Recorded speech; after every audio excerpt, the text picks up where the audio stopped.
हमारा बुझाइए। बोली ठीक है। बहुत बुझन लगी। आए गणेश महाराज प्रसन्न हो रहे के मांगू। बोली माँ जी पोता मांगू। बोली ठीक है। छोरे तब बुझन लगी। अरे गणेश महाराज प्रसन्न हो रहे के मांगू। बोला माँ जी धनवाया मांग ले। बुढ़िया माई ने सोची दोनों ने अपने मतलब की बात कह दी। कुछ भी ना होया पड़ोसन हो गई। बाजी बाजी आए गणेश महाराज प्रसन्न हो रहे के मांगू। बावली के मांगेगी। 2 दिन की जिंदगी है। अपना मत सुहाग मांग ले। सबका निकाय मांग ले। ठीक है मांग ले। तो नाय गणेश महाराज बुढ़िया माई मांग के मांगेगी। बुढ़िया माई ने सोची ला बेटे बहू की बात भी मान लू। मेरा के जा है कहने लगी धन दे माया दे सवरण काया दे बेटे दे पोते दे भाई दे भतीजे दे सुख दे मोक्ष दे अमर सुहाग दे। गणेश महाराज बोला बुढ़िया माई तुम तो सब कुछ मांग लिया। बहुत सियानी लग रही। प्रवचन पर रखे सब कुछ दूंगा। गणेश महाराज सब कुछ देकर अंतर्धान हो गए मेरे गणेश महाराज। जिसे बुढ़िया माई पर प्रसन्न हुए इसे कहते सुनते उपारा बनते। सब बोल गणेश महाराज की जय। बोल करवा चौथ माता की जय। एक साहूकार था। उसके 7 बेटे थे। एक बेटी थी। 7 भाइयों की प्यारी बहन थी। एक साथ बैठ कर खाना खाते। एक दिन कार्तिक की चौथ आई तो उसकी बहन ने करवा चौथ का व्रत रखा। अच्छा। सारे भाई भोजन करने आए तो अपनी बहन को बोले आ बहन तू भी खाना खा ले। तो उसकी माँ बोली आज ये खाना नहीं खाएगी। तो उसके भाइयों ने छल कपट से जंगल में आग जलाकर छलनी से चांद दिखा दिया। और वह अपनी भाभीियों से बोली कि चलो चांद निकल आया अर्घ दे लो। उसकी भाभी बोली कि ये तो तेरा चांद निकला है हमारा तो रात को निकलेगा। यह सुनकर भाइयों के कहने से उसने चांद को अर्घ दे दिया और खाना खाने बैठ गई।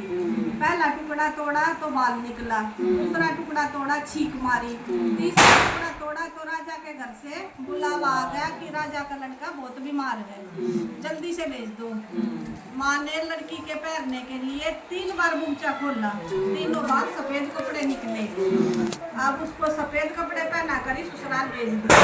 और माँ ने लड़की के पल्ले को में सोने का टका बांध दिया और बोली रास्ते में जो भी मिले पैर पड़ती जाइए। जो तेरे को सुहाग का आशीर्वाद देना उससे तू सोने का टका दे देना और पल्ले का काट लगा लेना। उसने रास्ते में कोई भी मिला सबके पैर पड़ी पर किसी ने भी सुहाग का आशीष नहीं दिया। अब अपनी ससुराल में आई तो दरवाजे पर छोटी ननद खड़ी थी। मैं उसके पैर पड़ी तो ननद बोली सीढ़ी हो सपूती हो 7 बेटों की माँ हो मेरे भाई का सुख देख। अब उसने वो सोने का टका अपनी ननद के पति की काट बांध दी और बाद में अंदर आई तो देखा कि उसका पति तो मरा पड़ा है। अब वह उसे लेकर एक कोठरी में पड़ी रही। 1 साल तक उसकी सेवा करती रही। उसकी सास बांधी के हाथ बची कुछ रोटी भेज देती। इस प्रकार उसने अपने पति की सेवा करते करते 1 साल हो गया। करवा चौथ का व्रत आया। सारी पड़ोसियों ने नहा धोकर करवा चौथ का व्रत रखा। सबने सिर धोकर हाथों में मेहंदी लगाई चूड़ियाँ पहनी। मैं सब देखती रही तो एक पड़ोसन बोली कि तू भी करवा चौथ का व्रत कर ले। तो बोली मैं कैसे करूँ। बोली कि चौथ माता की कृपा से सब ठीक हो जाएगा। उसके कहने पर उसने भी व्रत रखा। थोड़ी देर के बाद करवे बेचने वाली आई। करवा ले रही करवा ले भाइयों की प्यारी करवे लो। एक करवे वाली मेरे को भी करवा दे जा।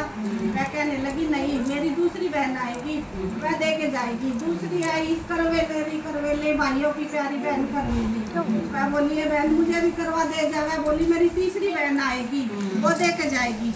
इस प्रकार 5 बहनें आकर चलेगी पर किसी ने भी करवे नहीं दिए।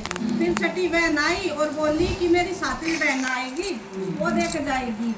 तू सारे रास्ते में ना कांटे बिखार कर रख दे। जब वह खूब चिल्लाती हुई आएगी तो उसके पैर में कांटा चुभ जाएगा। तू सुई लेकर बैठ जाना और उसके पैर पकड़कर छोड़ना मत और उसके पैर का कांटा निकाल देना तो वह तेरे को आशीर्वाद देगी। भाई जियो साई जियो। जब वह तुझे आशीर्वाद दे तो तू उससे करवे मांग लेना। तब वह तुझे करवे दे के जाएगी। फिर तू उससे उजमन करना जिससे तेरा पति अच्छा हो जाएगा। अब उसने वैसे ही किया। रास्ते में कांटे बिछाती है। जब वो करवे लेकर खूब चिल्लाती हुई आई तो उसके पैर में कांटा चुभ गया। उसने पैर पकड़कर छोड़ा नहीं और उसका कांटा निकाल दिया। तो उसने आशीर्वाद दिया। तब उसके नाते आशीर्वाद दिया कि जो भी करवे देकर जाए उससे बोलो कि मुझे ठग लिया। तूने मुझे आशीर्वाद दिया है तो करवे भी देकर जाएगी। तूने मुझे मुझे ठग लिया है, यह कहकर उसने उसे करवे दे दिए। अब करवे लेकर उसने उजमन की तैयारी की।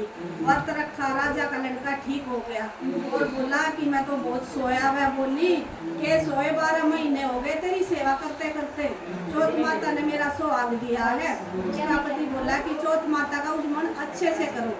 अब उसने चौथ माता की कहानी सुनी, उजमन करा। अब वह दोनों चौपड़ सार खेलने लगी। इतने में उसकी बंदी तेल की पड़ी, गुड़ की डली लेकर दोनों को खेल दे देकर सासू जाकर कहने लगी कि महलों में तो खूब रौनक हो रही है, तेरी बहू चौपड़ सार खेल रही। इतना सुनकर सासू देखने आई, दोनों को देखकर बहुत खुश हुई। बहू ने सासू के पैर दबाए और बोली, बहू सच सच बता तूने क्या किया।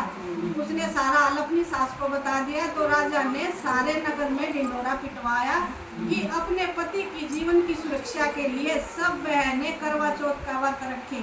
पहले करवे को अपने पियर में जाकर उजमन करे। हे चौथ माता, जैसा राजा के लड़के को जीवन दान दिया वैसा सब किसी को दियो। कहते सुनते उकारा भरते सबको दियो। चौथ माता की जय। इसमें कहानी है किले का